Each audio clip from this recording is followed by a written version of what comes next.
Springfest at Lowe's means can't miss savings for your home and lawn. Right now, buy 3 bags, get 3 free on Miracle-Gro 3/4 cubic foot all-purpose garden soil. Plus, buy 2, get 1 free on select exterior paint and stain via mail-in rebate. Lowe's, we help, you save. Valid through 4/16, excludes Alaska and Hawaii. While supplies last, selection varies by location. See rebate form for complete list of eligible products. Offer excludes clearance and mist tints and can't be combined with any other offer, promotion, discount, or coupon. Today on CityCast Portland, we're talking about the nearly $500 million of unspent money from Multnomah County's Preschool for All program, the closure of a beloved steakhouse caused by a kitchen fire, the death of an iconic Portland folk singer, and the most recent battles to keep Oaks Bottom Wildlife Refuge safe for all the animals that inhabit its wetlands. We're also hearing from you, our listeners. And joining me on this midweek roundup is our very own executive producer, John Notarianni. It's Wednesday, April 16th. I'm Claudia Meza, and this is what Portland's talking about.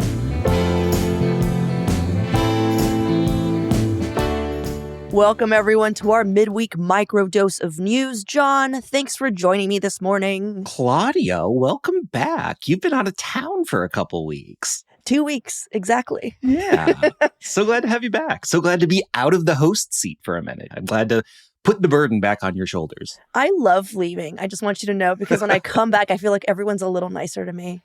Everyone appreciates all you do for us, Claudia. They're like, oh, she does do something. No, thank you so much for covering for me for the last 2 weeks. I've been listening. You did a wonderful job. Oh, well, thank you. Seriously. As you know, I was visiting islands in the Caribbean. Doing the fam trip. Yep. Exactly. It was awesome. I'm now full of Caribbean fun facts. So if anyone wants to talk Caribbean history, hit me up, which, by the way, you can do at our upcoming block party celebrating 503 Day, which is May 3rd. We're all going to be there in the flesh. I feel like so much has developed surrounding that block party since I was away, John. Do you want to bring me and our listeners up to speed in real time? Because no joke, I don't know what's happening. Yes. We've gotten so many details locked in over the last couple weeks about what's going to be going on at 503 Day, happening in Ankeny Alley on May 3rd. Here's a couple highlights. Number one, we have the Portland Icons costume contest locked in and happening, and signups are now live. So if you want to come dressed as your favorite Portland person, place, or thing, you can sign up on our website. There's an article right there at portland.citycast.fm. And Claudia, you are going to be one of the judges of this contest. I just found that out. Along with 2 of our favorite CityCast regular guests. Brianna Wheeler from Willamette Week is also going to be a judge, and comedian Jay Fluelling is in. So if you've just wanted to sit in front of a panel of CityCast regulars and have them judge you, this is your chance to do so. We'll be kind. I cannot wait to see these costumes. Just a heads up, people, nothing mean-spirited. This is 503 Day. It is a day of celebration. Yeah, none of that snark. Okay, so costume contest is locked in. Number 2, the official 503 Day proclamation is happening at 5:03 p.m. And when I say official, I mean official, because we have gotten word from the mayor's office that the city is officially proclaiming 503 Day as a Portland holiday. We're going to have the proclamation offered by all 3 representatives from City Council District 4, which is where it's taking place. Olivia Clark, Eric Zimmerman, and Mitch Green are going to be joining us to proclaim 503 Day, along with a bunch of other leaders from the city. That's bonkers. I want you to know that the tagline for 503 Day is a totally real holiday. And we very much willed this into existence. Yeah. It is now a totally real holiday. Okay, what's the big surprise? I remember you saying there's a big surprise, and I think for a while it was possibly that we would get a proclamation, but now that we have one, is there a bigger surprise? Okay, yes, there is, and I'm going to keep the detail of it still under my hat, but we have Karaoke from Hell on board, doing live band karaoke. Audience members can come up and sing a song, but we've also got a couple surprise local celebrities lined up to sing with a live band. That's amazing. Some people who you know as musicians, some people who you're like, that person can sing, and then be blown away by them. So the person who is singing right after the proclamation at 5:03 p.m. is just like Oh my God, you're going to be so psyched. This is exciting. I also just want to throw in that it's not just CityCast putting this on. Peabot has been a big partner with us, and also all the surrounding businesses in the Ankeny Alley and on Southwest 3rd. So if you show up, not only will there be a block party, but they're involved. Like, they're going to have these really cool deals, like $5 rice bowls, and like they have $5.03 cocktails. Like, I know one business is offering that. There's going to be a whole pig roast that they're we're having a pig roast. It's going to be insane. Like, everyone's just like, yeah, let's party. So come on down. It's going to be fun. Just know that it is a limited time. It is 5 hours and 3 minutes. We are partying for 5 hours and 3 minutes. So if you're not there between that window, which is 1 o'clock to 6:03. 6:03, yeah. At 6:04, we are on our way. Yeah. I mean, we could have done it at noon to 5:03. Like, I feel like that might have. You know. But we're just like, okay, listen, we know we wake up late on Saturday. You're probably just rolling out of brunch. We're going to give you to 1 to get here. Hit up the Saturday market first and then come down. Yeah. All ages are welcome. Oh, another thing that we did lock in, we're starting with some kids programming. So we're going to do a drag story hour followed by a kids dance party. So like that first hour is like all for the kids. So like bring the whole family. And again, it is free. No tickets are required. We'd love it if you RSVP'd so we can sort of get a sense of how many doodads to buy for everybody. You can do that on our website, citycast.portland.fm. But yeah, just come down and hang out. It's going to be a hoot. Awesome. A hoot. John getting more dad as time goes. Every passing moment. Yeah. All right, well, on to the news. So for this week's midweek roundup, we wanted to do something a little different. Some of our longtime listeners might remember our microdose of news segments at the end of our earlier episodes. And that idea ended up evolving into what our roundups are now, but I kind of miss those rapid fire headlines and getting to share just a variety of news in a really short time. So John and I are bringing back our microdose of news segment for reals just for today, and each of us are presenting 2 headlines and giving ourselves only 1 minute to break it down for our listeners. Oh, we only have 1 minute? I thought we had 2 minutes. Okay, No. all right. Oh, shit, really? We discussed this. I can do it. All right. Oh my God, you just upped the stakes. Okay, so John, do you want to do the honors? Yes, I am ready to go. So give me a 3, 2, 1. All right, here we go. 3, 2, 1, go. Okay, so this is one of those things where we have these huge budget gaps, but we keep finding ways as a region not to spend the money that is coming in. Well, Willamette Week has reported that the Multnomah County Preschool for All program is significantly, once again, underspending the money that it has on hand. In the 2024 fiscal year, they're finishing up with a whopping $485 million left unspent, which is a bigger surplus than had initially been expected. This is a program that started in 2022. It was funded by taxes on high income earners in Multnomah County. And I will say that like some of this surplus was anticipated already. They knew that like the first couple years as they were building it up, they were going to have extra money. And then that would sort of like get compounded as they spent more later on. But yeah, once again, a big old pocket of money and hasn't been spent. Wow. 58 seconds. John, you did it. I got it. Okay, here's the deal. I believe in preschool for all. Yeah. I voted for this personal income tax. When they say high earners, I just want to say that it's people who are earning between $125,000, for individuals and $200,000 for joint filers. But I just want to point out that the middle class in Oregon is between 50 and 150K. That's huge, but I want you to know that's considered middle class. I feel like sometimes when people think high income earners, they're like, that's like what, 300,000? It's like more of the middle class. Claudia, I thought you told me you weren't going to talk about taxes for a while. Just saying. People keep saying like, we're progressive. I'm like, we're proportional to a certain point. Anyhow, I voted for this. I'm just saying, let's not forget that the preschool for tax rate will increase by 0.8% in 2027. So they're going to increase it. That's all I'm saying. All right. Here is my headline whenever you're ready, You want John. me to count you in? Please do. 3, 2, 1, go. So 2 days before our episode aired on the best steakhouses in Portland, one of those steakhouses we mentioned caught fire on the afternoon of Saturday, April 5th.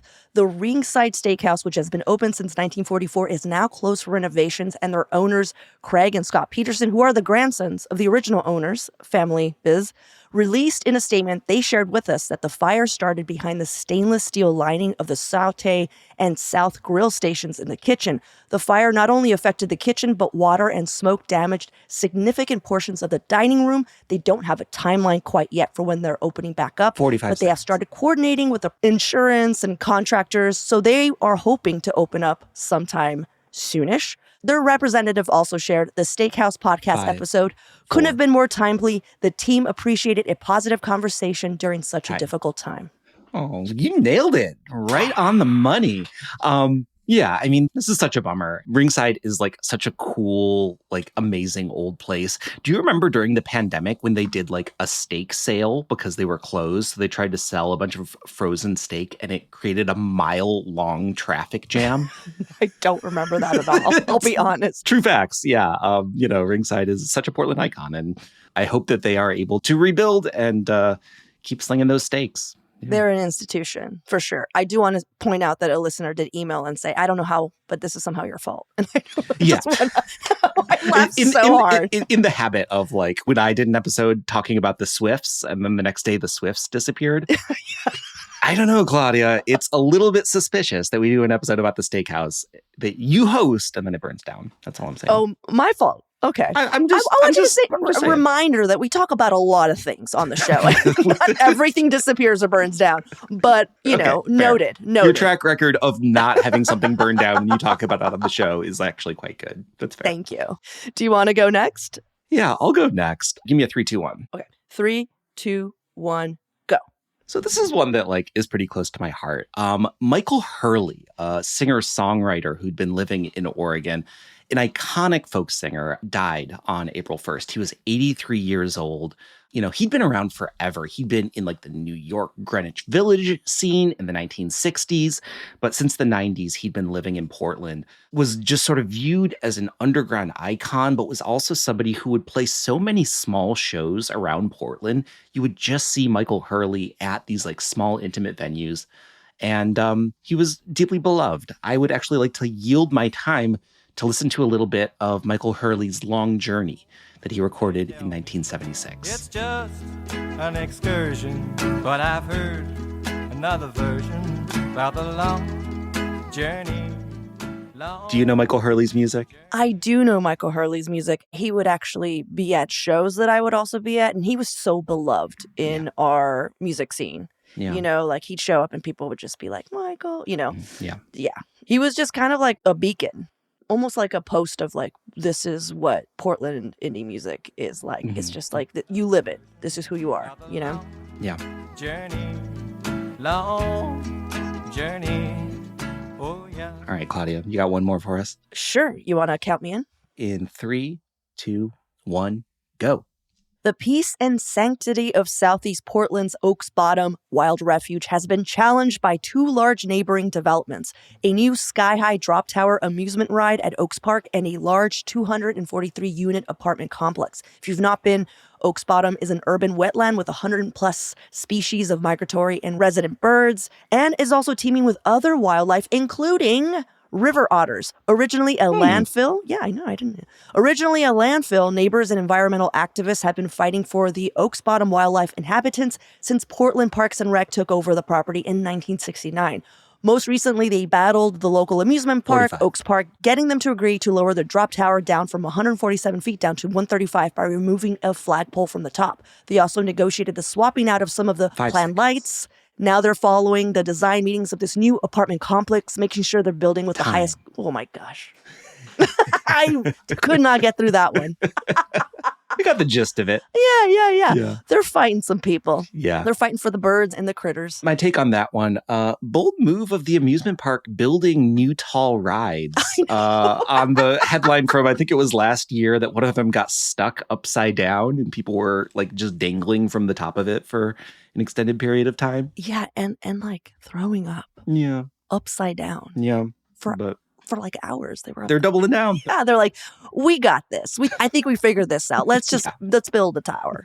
I'm just glad that somebody's paying attention. Mm-hmm. Well, we got 4 headlines for the price of one. So I learned a lot. Yeah, let's take a quick break here. And when we come back, we're digging into our listener mailbag.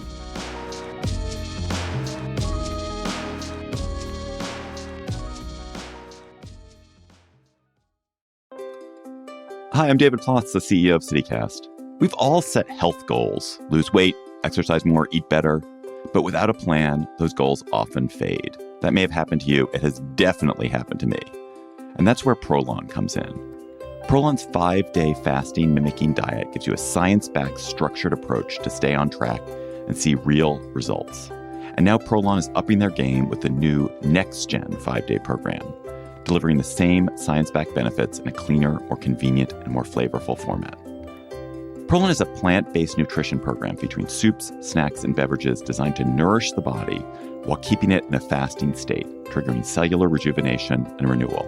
Next Gen builds on the original Prolon with 100% organic soups and teas, a richer taste, and ready-to-eat meals. Developed over decades at USC's Longevity Institute and backed by top U.S. medical centers, Prolon has been shown to support biological age reduction, metabolic health, skin appearance, fat loss, and energy. I've been doing the 5-day program, and I feel so much better. I really enjoy the tasty energy bars, the snacks and soups, and the fact that I can enjoy meals, even though the calorie count is super low. The flavors and textures are excellent.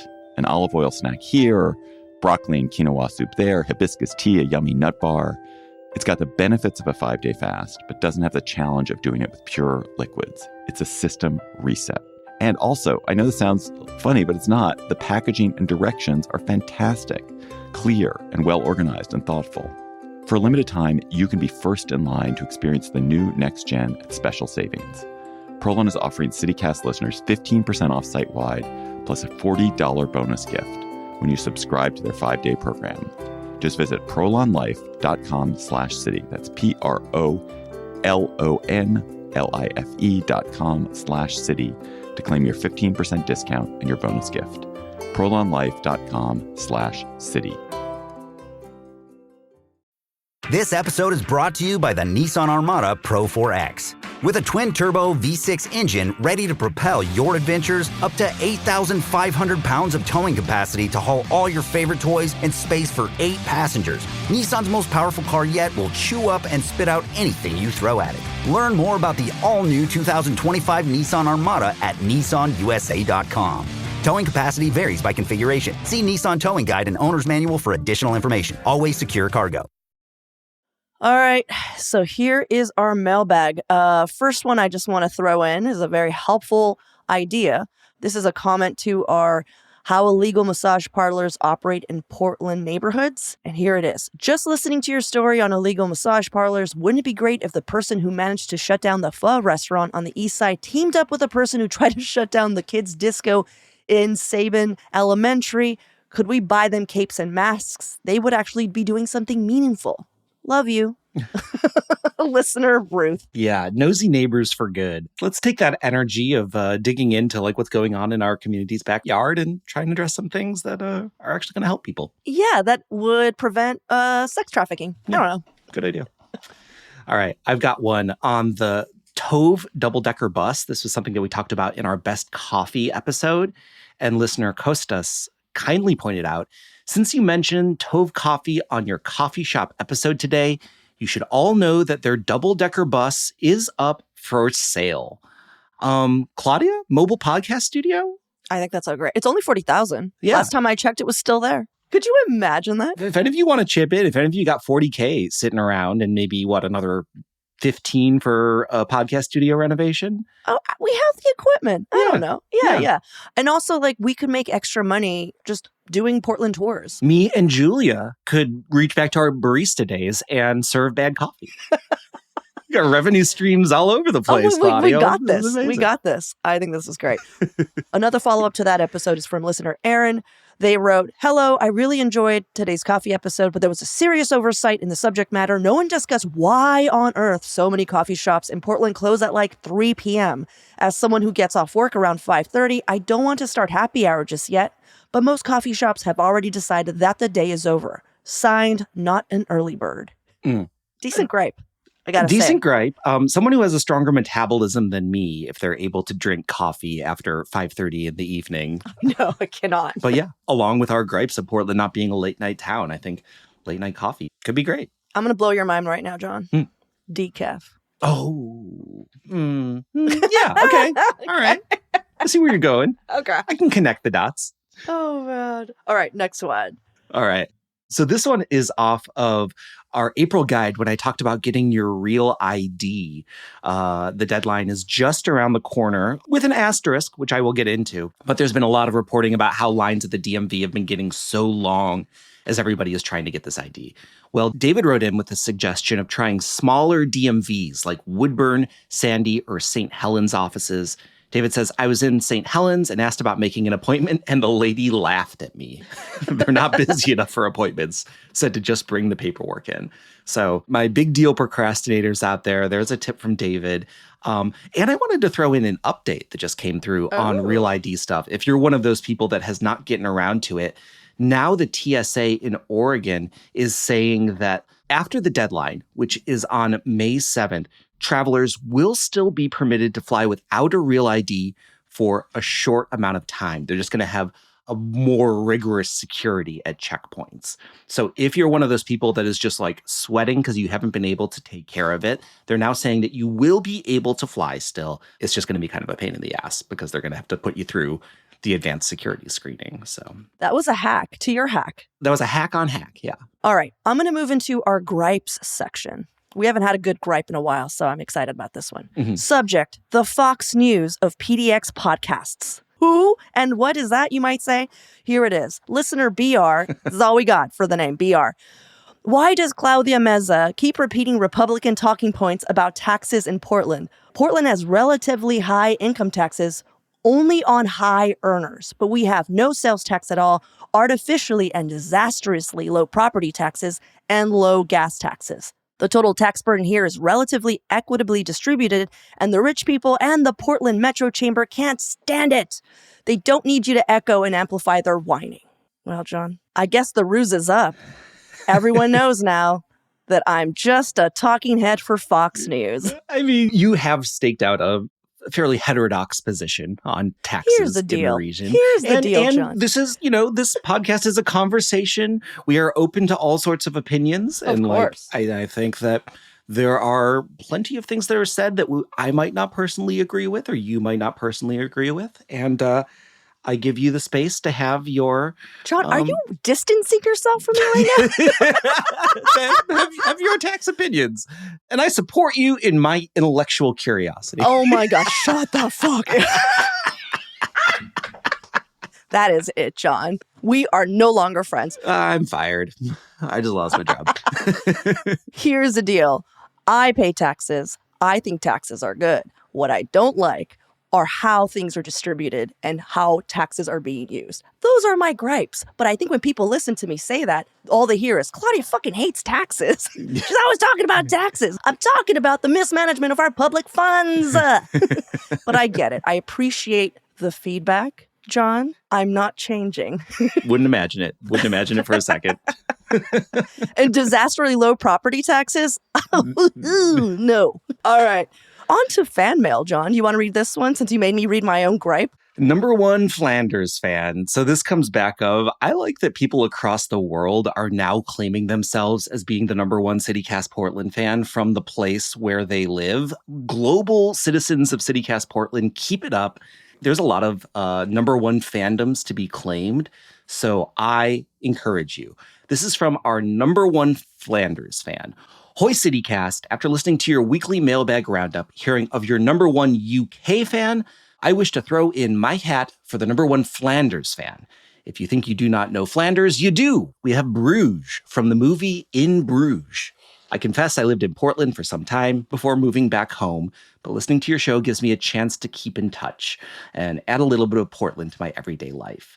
So yeah, Flanders fandom has been claimed. What do you think, Claudia? I love it. I also love that he said that we're always welcome to Flanders, and he said go Pickles, because I think our number one fan in England wrote go Timbers. So here we go.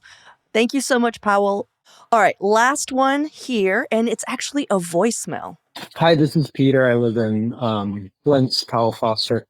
Listening to the podcast today with the officers addressing the crime in Portland and the changes that have come over the past few years. What a great episode, guys. That was so nice to hear from those officers and have some accountability.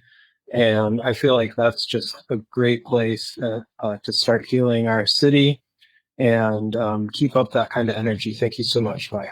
Aw, that was Thanks, sweet. Peter. Mm-hmm. We appreciate that. We really do. And I will say that was in reference to our recent interview with Portland Police Chief Bob Day. Yeah. March 31st, if you're looking for it. Yep. Yeah, I really enjoyed that conversation. Yeah. And I'm hopeful that they'll come back and have more with us. Yeah. Well, you guys, that's it. Thank you so much for writing in. If you want to let us have it, portland@citycast.fm. You can also just reach out to John just personally. My address is John at Portland. You can catch him drinking at. But thank you. We appreciate all of our listeners. Again, this is a conversation, and we love having it with you. So thanks again for listening. Yeah. Thanks again, John, for hanging out with me. Yeah, glad to have you back, Claudia.